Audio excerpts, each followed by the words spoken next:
پگڑی باندھ کے باہر.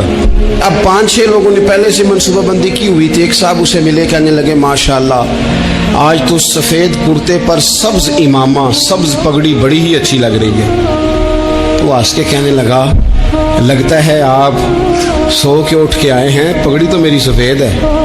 اس نے کہا چلو پگڑی تو سبز ہی ہے، باقی آپ نہیں مانتے تو آپ کی مرضی. کو آگے بڑھا تو اب کیونکہ پلاننگ تھی تو ایک شخص اور ملا. اس نے کہا کیا بات ہے، سفید کرتے پر آپ کا پیلے رنگ کا امامہ کیا جچتا ہے.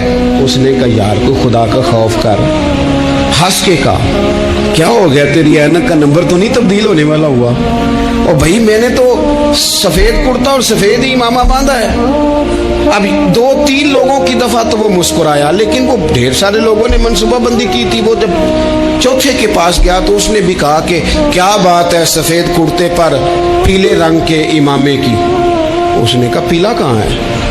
اب وہ غصے ہونے لگا. اب وہ چھٹے کے پاس گیا تو اس نے کہا جناب کیا بات ہے سفید کرتا اور کالا امامہ. اب وہ غصے میں اتنا باولا ہوا کہ پہلے ہنسا پھر رویا. پھر اسے سمجھ نہ آئی کہ دکان کا تالا کس چابی سے میں نے کھولنا ہے. بس وہ شام ہوئی تو اس بیچارے کو بچوں نے روڑے مارنے شروع کر دیے. وہ اتنی تکلیف میں آ گیا کہ لوگ اسے پاگل کہنے لگے. کیوں؟ اس لیے کہ لوگ منصوبہ بندی، افواہ تھی نا کہ میری طبیعت خراب ہے، تو لوگوں نے حال پوچھ پوچھ کر بیمار کر دیا. لوگوں کی باتیں، لوگوں کے تبصرے، لوگوں کے کمنٹس. بولے امام شافعی. امام شافعی فرمانے لگے لوگوں کی باتیں پتھروں کی طرح ہوتی ہیں، یہ روڑوں کی طرح ہوتی ہیں. اگر انہیں کمر کے اوپر رکھ لو گے نا تو یہ تمہاری کمر توڑ دیں گی، اور اگر تم ان کو اپنے پیروں کے نیچے رکھ لو گے تو تمہارا قد اونچا ہو جائے گا.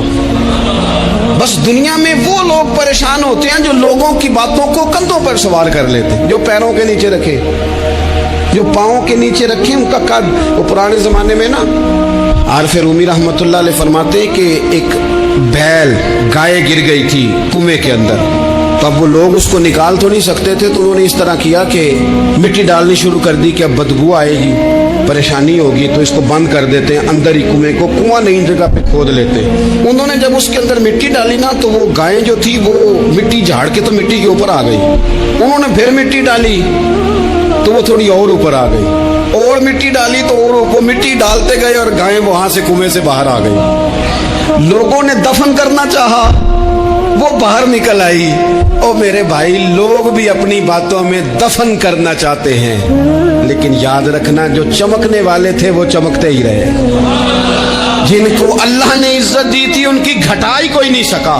یہاں تو میں نے یہ دیکھا ہے اس معاشرے میں کہ جھوٹے سے جھوٹا آدمی اس کے بھی فالوور ہوتے ہیں، دغے باز سے دغے باز بندہ اس کے بھی، گویوں کے فالوور، اداکاروں کے فالوور، فلانے کے فالوور. اس کا یہ تو بھائی انسان کا مزاج ہے. ہر بندہ کانوں کا کچا ہے، کوئی تھوڑا زیادہ کچا ہے، کوئی تھوڑا کم کچا ہے. تو باتیں تو ہوگی، لوگ منہ میں زبان رکھتے ہیں تو گفتگو تو کریں گے.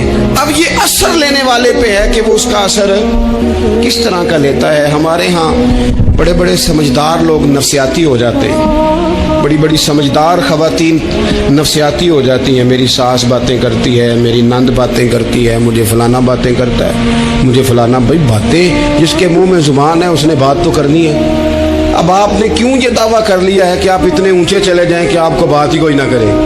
کیا حرج ہے اس میں؟ اگر کوئی آپ کو بات کر دے تو کیا ہے، ہم کسی نے کر لی تو پھر کیا ہوا؟ اس کا اتنا اثر قبول کرنا کہ ساری رات سونا ہی نہ، پریشان ہو جانا.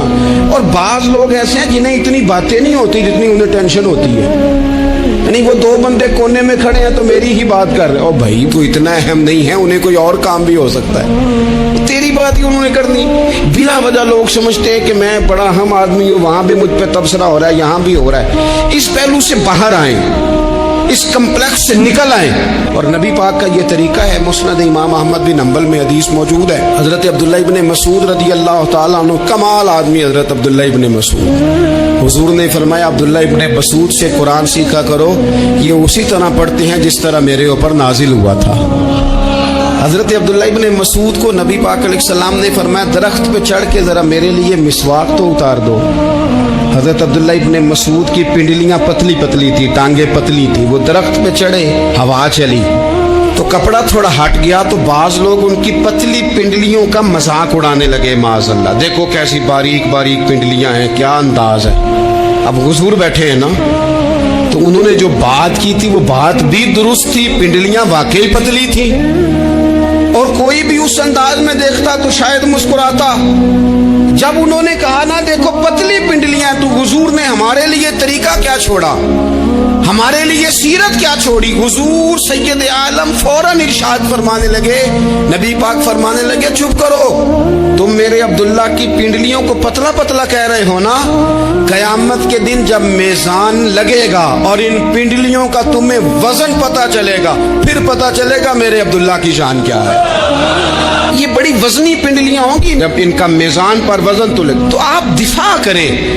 نبی پاک صلی اللہ علیہ وسلم نے فرمایا اگر کسی جگہ تیرے بھائی کی عزت پر حملہ ہو رہا تھا اور تو بچانے پر قادر تھا اور تو نے اس کی عزت سے اس شر کو روک دیا، کہا نہیں یار ایسی بات نہیں ہے، تم غلط کہہ رہے، فرمایا اگر تم کسی کی عزت کا دفاع کرو گے تو فرمایا جہاں تمہاری عزت خراب کی جا رہی ہوگی رب وہاں تمہاری عزت کا دفاع فرمائے گا، اللہ تمہاری عزت کا محافظ بن جائے گا۔ لیکن ہم کیا کرتے ہیں، ہم لوگ باتیں کر رہے ہوتے ہیں تو ہم ان باتوں میں ایک بات اور شامل کرتے ہیں، ہم ان باتوں میں ایک بات اور شامل کر لیتے ہیں اور انداز اختیار کر لیتے ہیں، اور جو آپ کے حق میں ہے اس نے مخالف نہیں ہونا، اور جو مخالف ہے اس نے کبھی حق میں چھوڑیں۔ آپ کس کو قائل کر رہے ہیں، جس کی سمجھ میں آتی ہے وہ قبول کرے، نہیں آتی تو دروازہ کھلا ہے، کہیں اور تشریف لے جائے۔ ہمارا یہ مزاج بن گیا کہ بلا وجہ کی وضاحتیں بھی بندے کو کمزور کرتی ہیں، بلا وجہ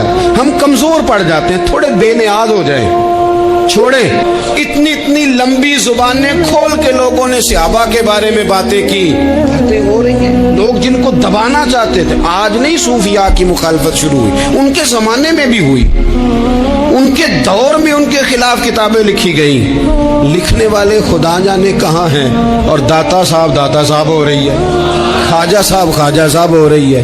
حضور غوث اعظم کے ان کے زمانے میں بھی ایسا نہیں ہوا کہ بڑی خوشی سے لوگوں نے آگے بڑھ کے پھول ڈالے ہوں، ان کے دور میں باقاعدہ جتھے تیار ہوئے، جتھے، اور پورا کام کیا گیا۔ اور ویسے بھی اگر کوئی شخص آپ کا مخالف ہی نہیں ہے تو پھر آپ کو چمکنے کا مزہ کیسے آئے گا؟ کوئی تو مخالف ہو نا، کوئی تو ہو نا جو کوئی بات کرے۔ دیکھیں نا، اگر اندھیرا نہ ہو، رات نہ ہو تو بلب کی کوئی اہمیت رہ جائے گی؟ یہ چمکتا ہی تب ہے جب اندھیرا زیادہ ہوتا ہے۔ ہم کہتے ہیں اندھیرا ہو گیا، اور بھائی تجھے چمکنے کا موقع دیا ہے اندھیرے نے، تجھے اس نے عروج دیا، تندیے باد مخالف سے نہ گھبرا اے عقاب، یہ تو چلتی ہے تجھے اونچا اڑانے کے لیے، تو باتوں سے پریشان نہ ہو۔ میں نے کہا کہ اگر آپ باتوں کا پہاڑ بنا کے اوپر سوار ہو جائیں گے نا تو قد اونچا کریں گی باتیں۔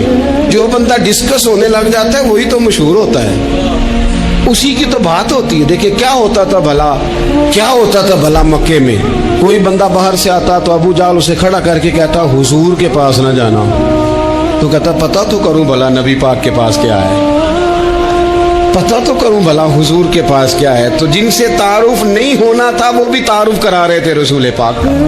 تو اس لیے باتوں سے گھبرا جانا، ہاں ایک بات ہمیں کتاب و سنت میں ملتی ہے، اس پر ضرور غور کریں، تہمت والی جگہ سے بچیں، تہمت کا موقع نہ دیں، مطلب بلا وجہ ہی اپنے لیے بحث کا دروازہ کھولنا یہ درست نہیں ہے۔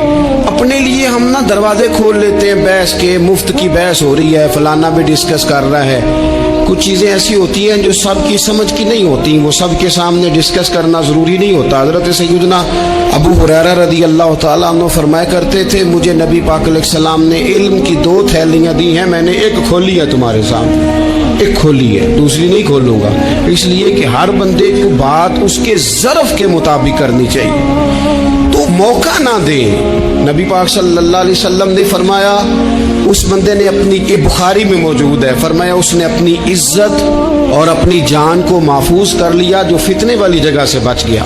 جہاں تہمت لگ سکتی ہے اس جگہ سے بچیں، جان بوجھ کے لوگوں کو موقع نہ دیں باتیں کرنے کا، جان بوجھ کے موقع نہ دیں۔ جامع ترمذی کے اندر حدیث موجود ہے، حضرت سیدنا